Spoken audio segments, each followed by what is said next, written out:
নমস্কাৰ বন্ধু বান্ধৱীসকল মই ধনজিত কলিতা পোনপ্ৰথমে আপোনালোক সকলোকে বহুত স্বাগতম জনাইছো আৰু বন্ধুসকল লৈ আহিছো আপোনালোকৰ মাজলৈ জ্ঞানজ্যোতিৰ বিশেষ পাঠ্যক্ৰম কেটছ দা মেথছৰ আজি 18 নম্বৰ ক্লাছটো আৰু যথেষ্ট গুৰুত্বপূৰ্ণ এটা ক্লাছ আজি আপোনালোকৰ মাজলৈ লৈ আহিছো আৰু আজি আমি এই ক্লাছত আলোচনা কৰিবলৈ গৈ আছো কেইটামান মোষ্ট এক্সপেক্টেড কোৱেশ্চন যথেষ্ট গুৰুত্বপূৰ্ণ হয় আটাইকেইটা প্ৰশ্ন আৰু যেটো আমাৰ আগন্তুক অসম চৰকাৰৰ ডাইৰেক্ট ৰিকুৱায়াৰমেণ্টৰ পৰীক্ষা আহি আছে তৃতীয় তথা চতুৰ্থ বৰ্গৰ বাবে দুয়োটা পৰীক্ষাৰ বাবে যথেষ্ট গুৰুত্বপূৰ্ণ হয় এই আটাইসমূহ প্ৰশ্নই গতিকে আপোনালোকে সকলোৱে ভিডিওটো সম্পূৰ্ণকৈ শেষলৈকে চাব বন্ধুসকল বহুত বিশেষ আমি সময় নষ্ট নকৰি পুনে প্ৰশ্নসমূহৰ মাজলৈ ইয়াতে আগবাঢ়িছো আৰু প্ৰথমটো প্ৰশ্ন ইয়াতে কি লোৱা হৈছে যে in a class of 49 student অৰ্থাৎ ইয়াতে প্ৰশ্নটোত কি কৈছে আপোনালোকে ধুনীয়াকৈ চাই যাব প্ৰথমৰ পৰা যে ইন এ ক্লাছ অফ কি কৈছে আমাক 49 ষ্টুডেণ্ট বুলি কৈছে এটা শ্ৰেণীত কিমানটা ষ্টুডেণ্ট আছে 49 ষ্টুডেণ্ট আছে হয়নে the ratio' of girls to boys is 4:3 অৰ্থাৎ আমাক কৈছে যে এটা শ্ৰেণী কথা আছে আৰু সেই শ্ৰেণী কথাটো টোটেল কিমান ষ্টুডেণ্ট আছে 49টা ষ্টুডেণ্ট থকা বুলি কৈছে আৰু আমাক তাত কৈছে যে ছোৱালী আৰু ল'ৰাৰ যেটো অনুপাত সেই অনুপাতটো ইয়াতে আমাক কিমান থকা বুলি কৈছে 4:3 হিচাপে থকা বুলি কৈছে ঠিক আছে তো ইয়াতে আপোনালোকে ধুনীয়াকৈ চাব যে গ্ৰেণ্ড টোটেল কিমান ষ্টুডেণ্ট আছে 49 টোটেল ষ্টুডেণ্ট আছে সেই শ্ৰেণী কথাটোত আৰু ইয়াতে যেটো ছোৱালী আৰু যেটো ল'ৰাৰ ৰেচিঅ' হেতু কেনেকুৱাকৈ থকা বুলি কৈছে 4:3 থকা বুলি কৈছে মানে এনেকুৱাকৈ কৈছে যে যদি ছোৱালী 4টা হয় তেতিয়াহলে ল'ৰা 3টা আছে ঠিক এনেকুৱা এটা ৰেচিঅ'ত ল'ৰা ছোৱালীখিনি তাত আছে তাৰ পিছত আমাক কৈছে যে if 4 girls leave the class the ratio' of girls to boys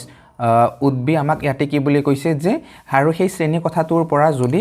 4জনী ছোৱালী যদি গুচি যায় তেতিয়াহলে ছোৱালী আৰু ল'ৰাৰ যেটো নতুন অনুপাত হ'ব সেই অনুপাতটো কিমান হ'ব আমাক সুধিছে গতিকে যথেষ্ট গুৰুত্বপূৰ্ণ হয় এনেকুৱা ধৰণৰ প্ৰশ্ন পৰীক্ষাত আহাৰ যথেষ্ট সম্ভাৱনাও থাকে গতিকে আপোনালোকে ধুনীয়াকৈ সকলোৱে চাই থাকিব কেনেকৈ কৰো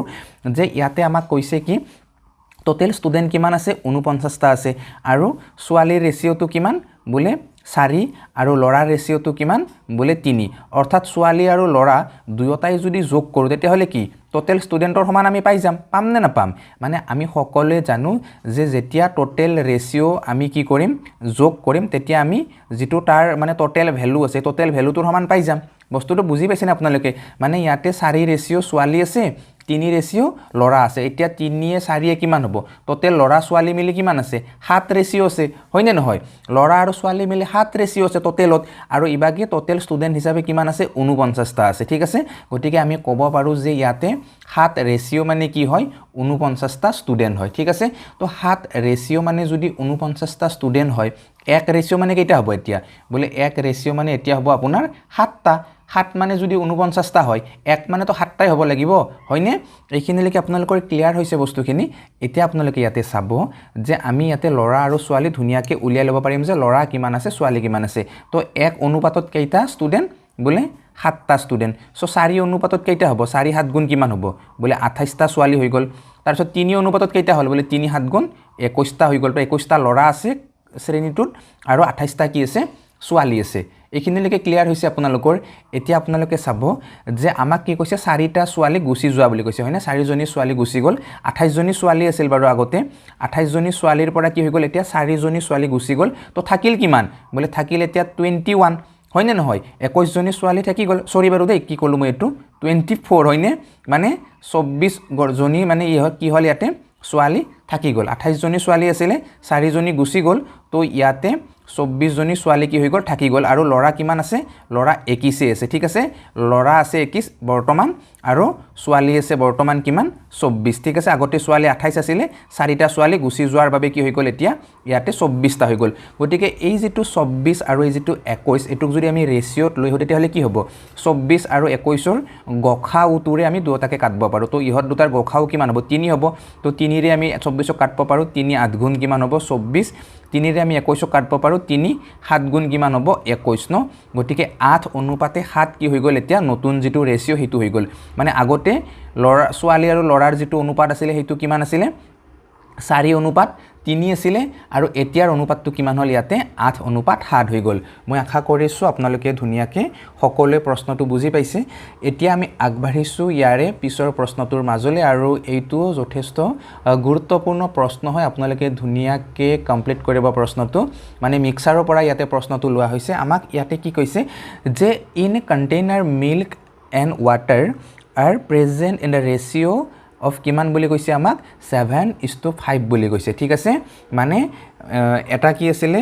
মানে গাখীৰ আৰু পানীৰ এটা পাত্ৰ আছে তাত বৰ্তমান গাখীৰ আৰু পানী এটা মিশ্ৰণ হৈ আছে বাৰু তাত কিমান আছে বুলি কৈছে গাখীৰ যদি 7 আছে তেতিয়া হলে পানী কিমান থাকা বুলি কৈছে ইয়াতে 5 থকা বুলি কৈছে ঠিক আছে যে এটা পাত্ৰত গাখীৰ আৰু পানী দুটাই মজুদ আছে তো গাখীৰ আৰু পানীৰ মানে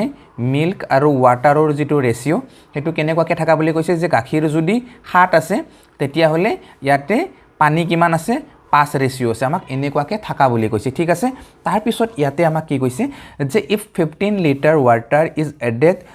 টু দিস মিক্সাৰ আৰু এই মিক্সাৰটো যদি কি কৰা হয় 15 লিটাৰ যদি আকৌ এক্সট্ৰাকে যদি পানী ইয়াতে মিহলি কৰি দিয়া হয় তেতিয়া হলে আমাক কি কৈছে যে তাৰ পিছত আমাক সুধিছে দা মিল্ক এণ্ড ৱাটাৰ নিউ ৰেশিও কিমান হ'ব বুলি কৈছে ইয়াতে 7:8 হ'ব বুলি কৈছে অৰ্থাৎ প্ৰথমতে এটা অনুপাত আছিল গাখীৰৰ আৰু পানীৰ যেটো অনুপাত হেতু আছিল 5:7 কিন্তু ইয়াতে যেতিয়া আকৌ 15 লিটাৰ পানী ঢালি দিলে তেতিয়া কি হৈ গ'ল ইয়াৰ যেটো নতুন ৰেশিওটো কি হৈ গ'ল 7:8 হৈ যোৱা বুলি গ'লে ঠিক আছে এইখিনিলৈকে ক্লিয়াৰ আছে আপোনালোকৰ বস্তুখিনি এতিয়া সক আমাক ইয়াতে সুধিছে যে find the quantity of water in the new mixer অৰ্থাৎ ইয়াৰে যেটো এটা কোয়ান্টিটি আমাক সুধিছে মানে ইয়াৰ মানে পানীৰ যেটো কোয়ান্টিটি ঠিক আছে সেই কোয়ান্টিটিৰ আমাক সুধিছে অৰ্থাৎ পানী ইয়াতে কিমান আছে টোটাল বৰ্তমান আমাক ইয়াতে পানী কিমান আছে আমাক হেতু সুধিছে গতিকে আমি ধুনিয়াকৈ উলিয়াব পাৰিম আপোনালোকে ধুনিয়াকৈ ইয়াতে চাই লব যে ইয়াতে প্ৰথমতে গাখীৰ কিমান আছিল 7 ৰেশিও আছিল এতিয়াও গাখীৰ কিমান আছে 7 ৰেশিও আছে কাৰণ গাখীৰটো একো চেঞ্জ হোৱা নাই হয়নে নহয় গাখীৰত আমাৰ একো ঘটমত হোৱা নাই গাখীৰ যেনেকৈ আছে গাখীৰ তেনেকৈয়ে আছে কিন্তু পানীৰ ঘটমত হৈছে পানীৰ কিয় ঘটমত হৈছে যে পানী এই মিক্সাৰটোত কি হৈছে 15 লিটাৰ আকৌ এড কৰি দিছে ঠিক আছে 15 লিটাৰ পানী ইয়াতে এড কৰি দিছে আগতে পানী আছিল কিমান বোলে 5:8 এতিয়া পানী হৈ গ'ল কিমান বোলে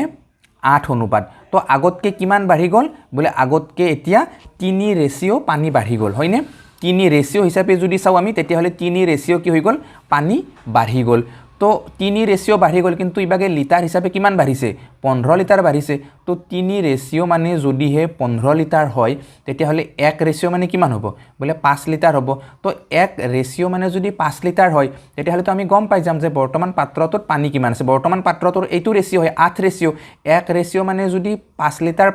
পানী হয় 8 ৰেশিও মানে কিমান হ'ব 8 5 গুণ 40 লিটাৰ ঠিক আছে ধুনিয়াকৈ আপুনি বুজি পাইছে ইয়াতে কনসেপ্টটো যে বৰ্তমান হে পাত্ৰটোত পানী কিমান আছে 40 লিটাৰ আছে আৰু আগতে পানী কিমান আছিল 5 5 গুণ কিমান হ'ব 25 লিটাৰ হ'ব এটো আগতে পাত্ৰটোত 25 লিটাৰ পানী আছিল তাৰ লগত এতিয়া 15 লিটাৰ এড হৈ গ'ল তো 40 লিটাৰ পানী এতিয়া হৈ গ'ল ইয়াতে তো মই আশা কৰিছোঁ যে আপোনালোকে ধুনিয়াকৈ প্ৰশ্নটো বুজি পাইছে আৰু যথেষ্ট গুৰুত্বপূৰ্ণ হয় প্ৰশ্নসমূহ আপোনালোকে ধুনিয়াকৈ কেৱল শিকি যাব কনসেপ্টসমূহ অকল এবাৰ আগবাঢ়িছোঁ ইয়াৰে পিছৰ প্ৰশ্নটোৰ মাজলৈ আৰু এইটো যথেষ্ট গুৰুত্বপূৰ্ণ প্ৰশ্ন হয় এই প্ৰশ্নটো আপোনালোকে ধুনিয়াকৈ ইয়াতে চাব যে এক্সপ্ৰেছ 0.6% এজ এ ফ্ৰেকশন অৰ্থাৎ 0.6% কি কৰিব দিছে ভগ্নাংশত লিখিব দিছে গতিকে যথেষ্ট গুৰুত্বপূৰ্ণ হয় এনেকুৱা ধৰণৰ প্ৰশ্নসমূহ আৰু নিশ্চয় আপোনালোকেও সকলোৱে পাৰিব যে যেতিয়া কোনোবা এটা মানে শতাংশ আমি ভগ্নাংশলৈকে লৈ যাও তেতিয়া হলে হেতুক আমি 100ৰে হৰণ কৰিব লাগে হয়নে মানে ইয়াতে আমাক কি কৈছে যে 0.6% এতিয়া এই শতাংশ চিনডাল যদি আমি নাইকিয়া কৰিব লাগে অৰ্থাৎ যদি আমি এটো ভগ্নাংশলৈকে যদি কনভাৰ্ট কৰিব লাগে তেতিয়া হলে কি হ'ব যে এই যেটো 0.6 আছে এটোক আমি কি কৰিব লাগিব 100ৰে হৰণ কৰিব লাগিব ঠিক আছে হৈ গ'ল আমাৰ এইটো ভগ্নাংশ কিন্তু ইয়াতে ওপৰত যেটো পইণ্টত আছে গতিকে দশমিকটো তেনেকুৱাকে ভগ্নাংশ আমি দেখা নাপাও জেনেৰেলি তো এই দশমিকটো আপোনালোকে নোহোৱা কৰি দিয়ক মানে 0.6 ৰ লগত যদি আপুনি 10 পূৰণ কৰে তেতিয়া হলে দশমিকটো নোহোৱা হৈ যাব এক ঘৰৰ পৰা তো ওপৰত 6 হৈ যাব তো ওপৰৰ লগত 10 পূৰণ কৰিছো তলৰ লগতো আমি 10 পূৰণ কৰিব লাগিব 110 গুণ কিমান হ'ব আপোনাৰ 1000 হৈ যাব এতিয়া ইয়াতে বাৰু আপোনালোকে অকমান সৰু কৰিব পাৰে 2 ৰে কাটব পাৰে 2 3 গুণ কিমান হ'ব 6 2 500 গুণ কিমান হ'ব ইয়াতে 1000 সো 500 ভাগৰ 3 কি হৈ যাব ইয়াৰে উত্তৰ মানে 0.6% যদি আমি কি বুলি কয় ভগ্নাংশলৈকে কনভাৰ্ট কৰো তেতিয়া হলে ইয়াতে আমি কিমান পাম 3/500 পাম ক্লিয়াৰ হৈছে ন আপোনালোকৰ কনসেপ্টসমূহ ইম্পৰ্টেন্ট হয় কিন্তু কিয়নো ইয়াৰে পৰা মইতো অন্তত আশা কৰোঁ যে এটা হলেও কোৱেশ্চন টপকিব লাগে এনেকুৱা ধৰণৰ পাৰ্চেন্টেজৰ পৰা এতিয়া চাওক ইয়াতে তাৰ নেক্সট কি কৈছে এইটো পাৰ্চেন্টেজৰে কোৱেশ্চন হয় যে half of 1% written as a decimal মানে হাফ পাৰ্চেন্টক এবাৰ আমাক কি কৰিব দিছে দশমিকত লিখিব দিছে গতিকে এইটো যথেষ্ট গুৰুত্বপূৰ্ণ হয় এটা হাফ মানে কি হয় বলে হাফ মানে আমি জানো যে 0.5 তো এই 0.5%ক যদি আমি এতিয়া দশমিকত লিখো তেতিয়া হলে কি হ'ব তো দশমিকত লিখিব লাগিলে পোনপ্ৰথমতে আমি কি কৰিব লাগিব এই 0.5 যেটো শতাংশ আছে এইটো আমি কি কৰিব লাগিব ডেসিমেলত আনিব লাগিব তো ডেসিমেলত যদি লৈ আহো তেতিয়া হলে ওপৰত কি থাকিব 0.5 থাকিব হয়নে আৰু তলত কি হ'ব এতিয়া 100 হ'ব তো ওপৰৰ পৰা দশমিকটো যদি নাইকিয়া কৰো 10 ৰে পূৰণ দিব লাগিব এক ঘৰত থকা বাবে তো তলতো 10 ৰে পূৰণ দিলো আমি কি হৈ গল ইয়াতে 1000 হৈ গল তো এতিয়া 5ক যদি আমি 1000 ৰে হৰণ কৰো তেতিয়া হলে তো আমি এনসাৰ ধুনিয়াকে উলিয়াব পাৰিম কিয়নো যে যদি কোনোবা এটা সংখ্যাক একৰ লগত মানে শূন্য থকা সংখ্যাৰে যদি হৰণ কৰো তেতিয়া হলে যেইটা শূন্য থাকে সেই ঘৰত দশমিক বহে এটা ইয়াতে শূন্য কেইটা আছে বলে এটা দুটা তিনটা সো এনসাৰ কি হ'ব তিন ঘৰৰ আগত দশমিক বহিব অৰ্থাৎ 0.005 হ'ব ঠিক আছে মানে ইয়াতে কি হল তিনটা শূন্য আছে ন একৰ পিঠিত সো দশমিক কি বহিব তিন ঘৰত বহিব ওকে ক্লিয়াৰ তো ইয়াতে আমি 5ক 1000 ৰে হৰণ কৰিলে আমি কিমান পাম 0.005 পাম ক্লিয়াৰ হৈছে আপোনালোকৰ কনসেপ্টসমূহ কিন্তু ধুনিয়াকে ক্লিয়াৰ কৰি যাব মই আগতেও এনেকুৱা কনসেপ্ট কৰিছো বাট আজিৰে পৰা আমি ভাবিছো কি অকমান এনেকুৱা ধৰণৰ এক্সপেক্টেশন কিছুমান কোৱেশ্চন কৰি যাম পৰীক্ষাৰ বাবে যিখিনি কোৱেশ্চনৰ বহুত বেছি সম্ভাৱনা আছে আহাৰ এটা যেটো মানে বিশেষকৈ প্ৰবাবিলিটি আছে ঠিক তেনেকুৱা ধৰণৰ আমি প্ৰশ্নসমূহ প্ৰায় কৰি যাম আপোনালোকে কেৱল ধুনিয়াকে ভিডিওসমূহ সকলোৱে চাব আৰু সকলোৱে ভিডিওসমূহ শেয়াৰ কৰিব এতিয়া চাওক ইয়াৰ পিছৰ যেটো প্ৰশ্ন এই প্ৰশ্নটোত ইয়াতে কি লোৱা হৈছে যে বাৰ্নালী বথ 10 pence ৰেস 11 অৰ্থাৎ ইয়াতে আমাক কৈছে যে বাৰ্নালীয়ে 10টা কলম 11 টকাত কিনিছে ঠিক আছে প্ৰথমতে কি কৰিছে ইয়াতে 10টা কলম ন 10টা পেন মই লিখিছো 10টা পেন কিমানত কিনিছে তো কিনা দাম সিপি হয় কিমানত কিনিছে বলে কিনিছে ইয়াতে ৰেস 11 টকাত ঠিক আছে 10টা কলম কিমানত কিনিছে 11 টকাত কিনিছে তাৰ নেক্সট কি কৈছে যে এন্ড সোল্ড 11 পেন ৰেস 10 হয়নে আমাক কৈছে যে তাৰ পিছত আকৌ 11টা কলম 10 টকাত বিক্ৰী কৰিছে এবাৰ কি হৈছে যে 11টা পেন কি কৰিছে 11টা পেন এবাৰ বিক্ৰী কৰিছে মানে এবাৰ সেলিং প্ৰাইস পাই গলো আমি কিমান বলে সেলিং প্ৰাইস পালো আমি ইয়াতে ৰেস 10 ঠিক আছে তো আমাক সুধিছে যে then find the profit or loss percent যে এতিয়া এই যেটো বিজনেস কৰিলে বিজনেসত বৰ্ণালীৰে প্ৰফিট হল নে বৰ্ণালীৰ লছ হল হেতু আমি ধুনিয়াকে ইয়াতে উলিয়াব লাগিব গতিকে আপোনালোকে ধুনিয়াকে কমপ্লিট কে ইয়াতে কনসেপ্টটো বুজি লব যে প্ৰথম কথা বৰ্ণালীয়ে ইয়াতে কি কৰিছে 10টা পেন কিনিছে আৰু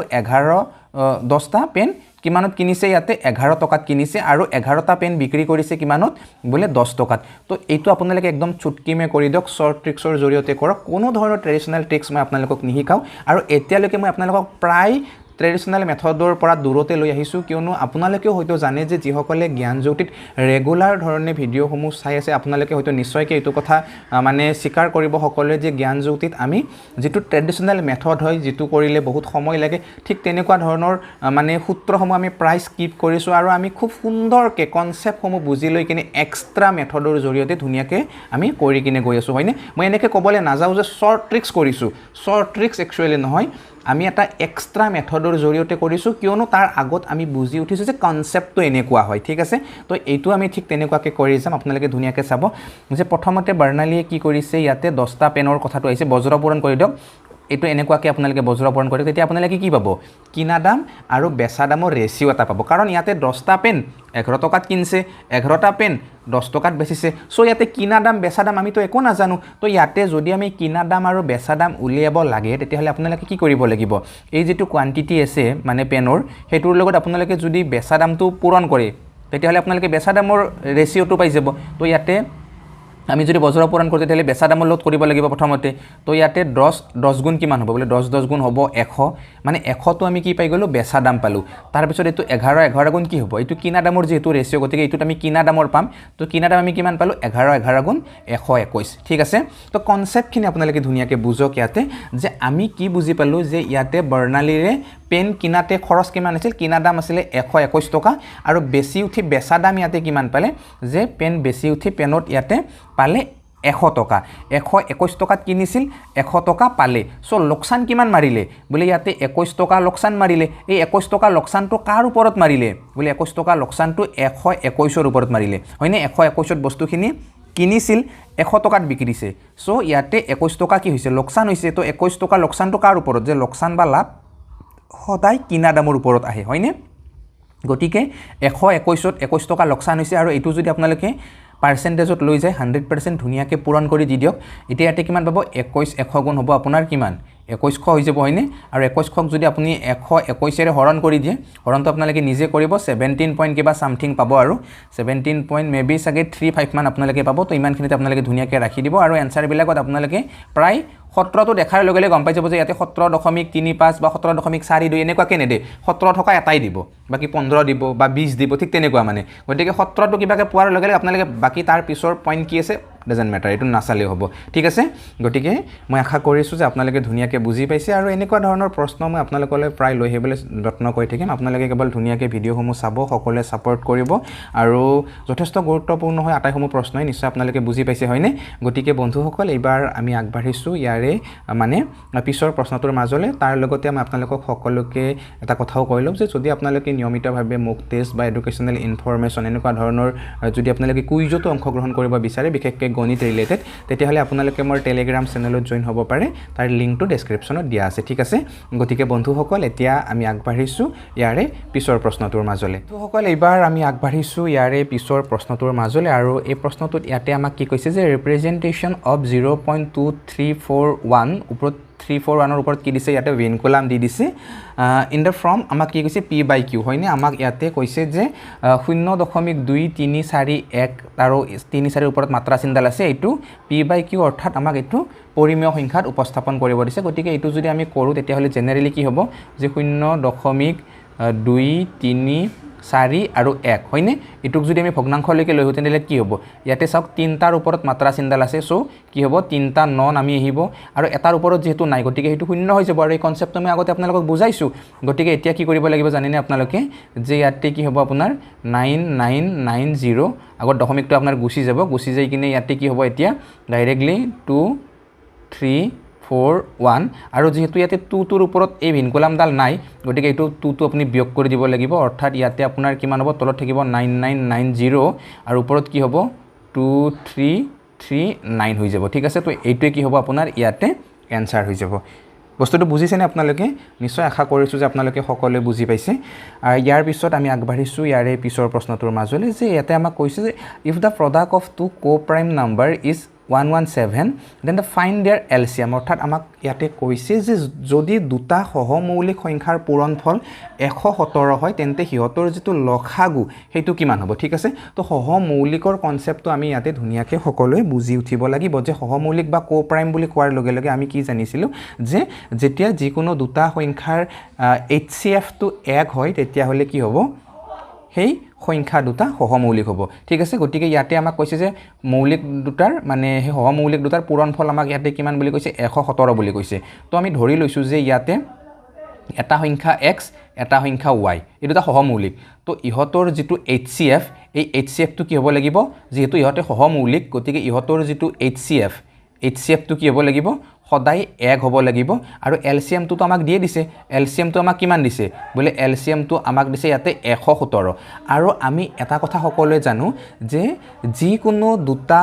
সংখ্যাৰ পূৰণফল আৰু সেই সংখ্যা দুটাৰ লসাগু আৰু গসাউৰ পূৰণফল কি হয় সদায় সমান হয় ঠিক আছে গতিকে ইয়াতে বাৰু আমাক লসাগুটো দিয়া নাছিলে বাৰু মোৰ লিখাতে ভুল হৈ গল মানে ইয়াতে সংখ্যা দুটাৰ পূৰণফলটো দিয়া আছিল ঠিক আছে মানে আপোনালোকে চাওক ইয়াতে কনসেপ্টখিনি যে আমাক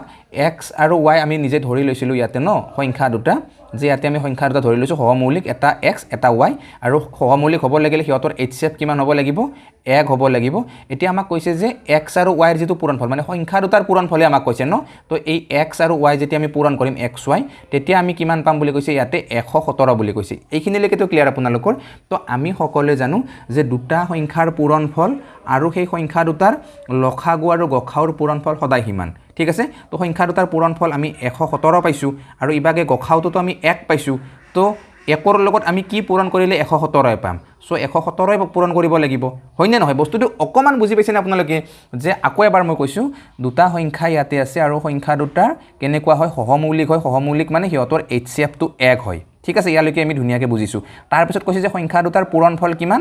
বলে 117 তো যেহেতু আমি এটা বস্তু জানো যে সংখ্যা দুটাৰ পূৰণফল আৰু হিয়তৰ লখাগু আৰু গখাউৰ পূৰণফল দুটাৰে পূৰণফল একে সমান হ'ব লাগিব মানে ইহত দুটাৰ পূৰণফলটো আমি 117 পাইছো তো লখাগু আৰু গখাউৰ পূৰণফল আমি 117 পাব লাগিব সো ইয়াতে HCF টো যেহেতু 1 হয় LCM টো কি হ'ব অটোমেটিক্যালি 117 হ'ব সো आंसर কি হ'ব ইয়াৰে 117 হ'ব ক্লিয়াৰ ন বস্তুটো আহিব পাৰে কোৱেশ্চনটো আপোনালোকে ধুনিয়াকে মানে ক্লিয়াৰ কৰি ল'ব কনসেপ্টটো আৰু এই কোৱেশ্চনটোৱে চাগে মেবি 2017 বৰ্ষৰ UPSC ৰ যিখন সেট পেপাৰ আছিল সেই সেট পেপাৰখনত এটো আহিছিল গতিকে ইম্পৰ্টেন্ট হয় এনেকুৱা ধৰণৰ প্ৰশ্ন আহিব বুলি আমি আশা কৰিব পাৰো তো এইবাৰ ইয়াতে আপোনালোকে ধুনিয়াকে চাওক যে আমাক কি কৈছে এই প্ৰশ্নটোত 99 ৰ পৰা 1000 লৈকে এককৰ ঘৰত 8 থকা সংখ্যা কিমানটা আছে তো ধুনিয়াকে যদি আমি এটো উলিয়াব যাও তো এটো আমি কেনেকৈ উলিয়াব লাগিব প্ৰথম কথা আমি 1 ৰ পৰা ইয়াতে 99 টো বাৰু বাদ দিয়ক ডাইৰেক্টলি যদি আমি 100 টো চাও এতিয়া 1 ৰ পৰা আমি যদি 200 লৈকে চাও ঠিক আছে তো ইয়াতে এককৰ ঘৰত 8 থকা সংখ্যা কি আছে এককৰ ঘৰত 8 থাকিব লাগিব তো ইয়াতে যদি আমি চাও তেতিয়া হলে 108 আছে 118 আছে 128 আছে হয়নে 138 আছে 148 আছে 158 আছে 168 আছে 178 আছে 188 আছে হয়নে তাৰ পিছত 198 আছে ওকে তো ইয়াতে আমি কি পালো ইয়াতে আমি পালো যে এটা দুটা তিনটা চাৰিটা পাঁচটা ছয়টা সাতটা আঠটা নটা 10টা পালো ন মানে 1 ৰ পৰা 200 ৰ ভিতৰত এককৰ ঘৰত 8 থকা সংখ্যা আমি ইয়াতে কিমান পালো 10টা পালো আৰু আছে নেকি ইয়াতে যদি আমি চাও তেতিয়া হলে 10টাই পাম ন 10টাতকেটো বেছি নাই চাগে হয়নে গতিকে আমি গম পালো যে 1 ৰ পৰা 200 লগি যদি 10টা থাকে তেতিয়া হলে 200 ৰ পৰা 300 লগি 10টা থাকিব হয়নে নহয় যদি আমি এইখিনি বস্তুৱে চাও 1 ৰ পৰা 200 লগি 10টা তো ইয়াতে 200 ৰ পৰা 300 লগি কিমান থাকিব ইয়াতো 10টা থাকিব তো 300 ৰ পৰা যদি আমি চাও 400 লৈকে তো ইয়াতো 10টা থাকিব আমি যদি 400 ৰ পৰা এবাৰ 500 লৈকে চাও তো ইয়াতো 10টা থাকিব হয়নে তাৰ পিছত আমি যদি এবাৰ 500 ৰ পৰা 600 লৈকে চাও তো ইয়াতো আমাৰ 10টাই পাম তাৰ পিছত 600 ৰ পৰা যদি আমি 700 লৈকে চাও তো ইয়াতো 10টা পাম 700 ৰ পৰা যদি আমি 800 লৈকে চাও তো ইয়াতো 10টা পাম তাৰ পিছত ইয়াতে 800 ৰ পৰা যদি 900 লৈকে চাও ইয়াতো আমি 10টা পাম হয়নে নহয় তাৰ পিছত 900 ৰ পৰা যদি আমি 1000 লৈকে চাও তেতিয়া কি হ'ব 900 ৰ পৰা 1000 লৈকে যদি চাও তেতিয়া তাতো আমি কি পাম তাতো আমি হেই 10টাই পাম গতিকে এটা টোটাল কিমান পালো 10টা 20টা 30টা 40টা 50টা 60টা 70টা 80টা 90টা সো ইয়াতে কি হ'ব যে 99 ৰ পৰা 1000 লৈকে এককৰ ঘৰত 8 থকা সংখ্যা কিমানটা আছে आंसर কি হ'ব ইয়াতে বলে 90টা ঠিক আছে आंसर পালো আমি 90টা ওকে পুৰা ক্লিয়াৰ হৈছে আপোনালোকৰ কনসেপ্টখিনি কিন্তু ধুনিয়াকে ক্লিয়াৰ কৰি যাব কিয়ন আহিব পাৰে এনেকুৱা ধৰণৰ প্ৰশ্ন ঠিক আছে সকল এইবাৰ আগবাঢ়িছো আমি ইয়াৰে পিছৰ প্ৰশ্নটোৰ মাজলৈ আৰু এইটো যথেষ্ট গুৰুত্বপূৰ্ণ প্ৰশ্ন হয় the sum of the first 15 multiple of 8 অৰ্থাৎ 8ৰ প্ৰথম 15টা গুণিতকৰ যোগফল উলিয়াব দিছে 8ৰ 15টা গুণিতক মানে কেনেকুৱা হ'ব 8 8 2 গুণ 16 8 3 গুণ 24 হয়নে 8 4 গুণ 32 8 5 গুণ 40 তো এইবিলাক কি 8ৰ প্ৰথমৰ পৰা গুণিতকবোৰ হয় তো এনেকুৱাকে প্ৰথম 15টা গুণিতকৰ যোগফল উলিয়াব দিছে তো আমি খুব সুন্দৰভাৱে ইয়াতে आंसर উলিয়াব পাৰিম ইয়াৰ বাবে যেটো সূত্ৰ আছে গতিকে এই সূত্ৰ মতে আপোনালোকে ইউজ কৰিব আমাৰ সূত্ৰটো কি আছিল n * n+1 আছিল হয়নে n * n+1 আপন কি আছিল n * n+1 আপন 2 আছিল এটো আছিল স্বাভাৱিক সংখ্যাৰ যোগফল উলিওৱা সূত্ৰ আৰু ইয়াৰ লগত আপোনালোকে যোনটো সংখ্যাৰ উলিয়াব দিয়ে হেতু পূৰণ কৰি দক 8 উলিয়াব দিছে তো 8 পূৰণ কৰি দক ধুনিয়াকে आंसर পাই যাব তো ইয়াতে কেইটা গুণিতকৰ কথা কৈছে 15টা ঠিক আছে যোগ 15 একে কিমান হ'ব বলে 16 ইয়াতে আপুনি 2 ৰে হৰণ কৰি দক আৰু ইবাগে 8 পূৰণ কৰি দিয়ক হয়নে নহয় তো 2 4 গুণ কিমান হ'ব 8 এটা আপুনি ধুনিয়াকে এইখিনি পূৰণ কৰি দিয়ক ইয়াতে आंसर পুৰা ক্লিয়াৰলি আপোনালোকে পাই যাব কিমান হ'ব ইয়াতে 15 হলং হ'ব আপোনাৰ 240 তাৰ পিছত মোটামুটি কিমান হ'ব 800 কিমান মান হ'ব নেকি ইয়াতে आंसरটো যদি আপোনালোকে ইয়াৰ आंसरটো চাই তেতিয়া হলে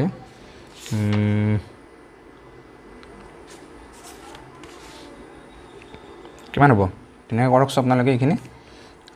15 4 গুণ 60 60 আৰু 16 পূৰণ কৰি দিয়ক 60 আৰু 16 তো ইয়াতে 16 0 গুণটো 0 হ'ব তাৰপিছত 16 গুণ কিমান হ'ব আপোনাৰ 96 হয়নে গতিকে 960 পাই গ'লো আমি ইয়াৰ ঠিক আছে তো ইয়াত আমি কিমান পাম 960 পাম ইয়াৰে যোগফল ক্লিয়াৰ আপোনালোকৰ ধুনীয়াকৈ তো এইবাৰ আপোনালোকে ধুনীয়াকৈ ইয়াতে চাব একদম ধুনীয়াকৈ ক্লিয়াৰ কৰি যাব ইয়াৰ পিছৰ প্ৰশ্নটো এটো ইম্পৰ্টেন্ট প্ৰশ্ন হয় এটো প্ৰশ্নত আমাক কি কৈছে the sum of the four consecutive even number is 248 what would be the smallest number অৰ্থাৎ ইয়াতে আমাক কৈছে যে চাৰিটা ক্ৰমিক যুগ্ম সংখ্যাৰ যেটো যোগফল হেতু আমাক 248 বুলি কৈছে সো সৰু সংখ্যাটো কিমান হ'ব আমাক উলিয়াব দিছে গতিকে আমি যেটো ক্ৰমিকৰ কথা কৈছে ক্ৰমিক যুগ্ম সংখ্যা মানে কেনেকুৱা প্ৰথমটো যদি x হয় তাৰ নেক্সটটো কিমান হ'ব x ৰ লগত 2 যোগ হ'ব তাৰ নেক্সটটো কিমান হ'ব x ৰ লগত আকৌ 4 যোগ হ'ব তাৰ নেক্সটটো কিমান হ'ব আকৌ x ৰ লগত 6 যোগ হ'ব তো এইকেইটা কি হয় ক্ৰমিক যুগ্ম সংখ্যা হয় আৰু এইকেইটা সংখ্যা যোগ কৰিলে কিমান পাম বুলি কৈছে ইয়াতে 248 পাম বুলি কৈছে তো এইখিনি যোগ কৰিলে কিমান পাম আমি পাইছো 4x যোগ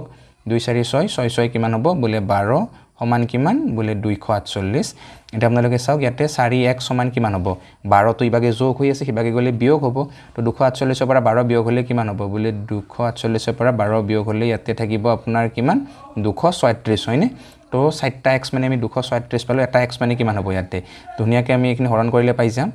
যে 4 কিমান হ'ব ইয়াতে 4 5 গুণ হ'ব আপোনাৰ 20 তো 4 5 গুণ যদি ইয়াতে 20 হয় তেতিয়া হলে 4 9 গুণ 36 গলে তো ইভেন ওভাৰ অত পাই গলো আমি কেনেকৈ হৈ গল এটো কনসেপ্টটো কৰবাত কিবা ঘটো মটো গণ্ডগোল কিবা কিবা এনেকুৱা কাম কৰিছো নেকি আমি যেটো কৰিব নালাগিছিল চাইলকছ আপোনালোকে ভুল কোড মাৰিলো বাৰু ইয়াতে চাৰিটাটো যুগ্ম সংখ্যাৰ কথা কৈছে চাৰিটা যুগ্ম সংখ্যা যোগ কৰিলে আমি কিমান পাম আচ্ছা ইয়াতে তো আমাৰ কনসেপ্টখিনি সব ঠিকে আছিল মেবি ইয়াতে সাগে ডাটাটো লোৱাতে ভুল হৈছিল মানে 248 জায়গাত যদি 284 হয় তেতিয়া হলে মেবি মিলিব ইয়াতে 248 জায়গাত 284 কৰি দক আপোনালোকে তেতিয়া সাগে মিলিব আনসাৰটো মানে হয়তো তেনেকুৱা হ'ব পাৰে দেই 248 জায়গাত আমি কি কৰিলো 284 কৰি দিলো তো 284 ৰ পৰা যদি ইয়াতে আমি কি কৰি দিও 12 টো বিয়োগ কৰি দিলে তেতিয়াহলে কিমান হ'ব 284 ৰ পৰা 12 বিয়োগ হৈ গলে থাকিব কিমান ইয়াতে 4 2 গলে থাকিব তো 2 18 গলে থাকিব 7 আগত 2 272 ন তো 272 ক যদি আমি এতিয়া 4 ৰে হৰণ কৰি দি কিমান হ'ব 4 8 4 7 গুণ 28 ন 4 6 গুণ হ'ব 24 3 4 8 গুণ 32 তো এটো সাকে মিলিব ঠিক আছে 68 পাই যাম মানে আমি এবাৰ আমি মানে এতে ক্ৰমিক 4টা সংখ্যাৰ মানে যুগ্ম 4টা সংখ্যাৰ যোগফলটো 248 নহয় 284 কৰি দিওক আপোনালোকে তেতিয়া ধুনিয়াকৈ মিলি যাব আনসাৰটো কিন্তু এই ডাটাটো ইয়াতে লোৱাতে সাগে মেবি ভুল হৈছিল মই ভাবিছো অনুমান কৰিছো মানে এনেকুৱাই হয়তো কিবা এটা হ'ব লাগে ইয়াতে বাকি সব ঠিকে আছে ইয়াতে আনসাৰটো আমি কিমান পালো 68 পালো মানে এই প্ৰসেসটো এইটোই হয় এইটো প্ৰসেসৰ জৰিয়তে কৰিব লাগিব মানে আগতে কৰাতে আমাৰ ভুল হোৱা নাছিল মাত্ৰ ডাটাটো লোৱাতেই ভুল আছিল মানে প্ৰশ্নটোতেই ভুল আছিল গতিকে আমি আজিৰ ভিডিওটোৰ জৰিয়তে যথেষ্টখিনি গুৰুত্বপূৰ্ণ কনসেপ্ট শিকিব পাৰিছো আৰু এনেকুৱা ধৰণে আপোনালোকলৈ এই মই যেটো সিৰিজ ষ্টাৰ্ট কৰিছো কেটছ দা মেথছৰ ভিতৰতে মানে এতিয়া আমি কনসেপ্টসমূহ পঢ়া আমাৰ বাবে একেবাৰে সময় নাই এতিয়া আমি কিমানখিনি পঢ়িছো এইখিনি মাত্ৰ প্ৰেক্টিছ কৰিব লাগে হয়নে গতিকে এনেকুৱা ধৰণে এক্সপেক্টেশন কোৱেশ্চন মই মোস্ট এক্সপেক্টেশন বুলি কৈছো মই মোস্ট এক্সপেক্টেশন কোৱেশ্চন আপোনালোকলৈ মই লৈ আহিম প্ৰায় আমি ইয়াতে 100 কোৱেশ্চন প্লাস কৰিবলৈ ট্ৰাই কৰিম এই কিদিনৰ ভিতৰত 100 বুলি নহয় মই পাৰিলে তো 200 কোৱেশ্চন এৰ লব ট্ৰাই কৰিম তো আপোনালোকে ধুনিয়াকৈ সকলোৱে ভিডিওসমূহ চাব প্ৰতিদিনে ভিডিওসমূহ চাই থাকিব যদি পাৰো মই প্ৰতিদিনে ইয়াতে ভিডিওসমূহ আপোনালোকলৈ দিবলৈ যত্ন কৰিম কিন্তু বিশেষ অসুবিধাৰ বাবে বা বহুত বেছি ব্যস্ততাৰ বাবে আপোনালোকলৈ মই তেনেকুৱা ধৰণে ভিডিওসমূহ ৰেগুলাৰ দিব পৰা নাই তাৰ বাবে একচুয়ালি মই নিজেও খুব বেছি দুখিত অনুভৱ কৰিছো গতিকে আপোনালোকে সেইখিনিৰ বাবে বেয়া নাপাব যিখিনি ভিডিও আপলোড কৰিছো সেইখিনি ধুনিয়াকৈ আপোনালোকে আকোৱালি ল'ব সকলে ধুনিয়াকৈ চাব জ্ঞানজ্যোতিৰ সদায় এটাই লক্ষ্য ভাল শিকিম আৰু জ্ঞানজ্যোতি শিকিম হয়নে গতিকে আপোনালোকে সকলে ভাল ধৰণে শিকি থাকক এইখিনিয়ে কথা আজিলে বাৰু আপোনালোক সকলোকে এৰিছো লগ পাম পুনৰ অন্য এটা নতুন আৰু একদম মজাদাৰ ভিডিওৰ হৈতে তেতিয়াহলে সকলোকে জনাইছো আজিলে বাই বাই জয় আই অসম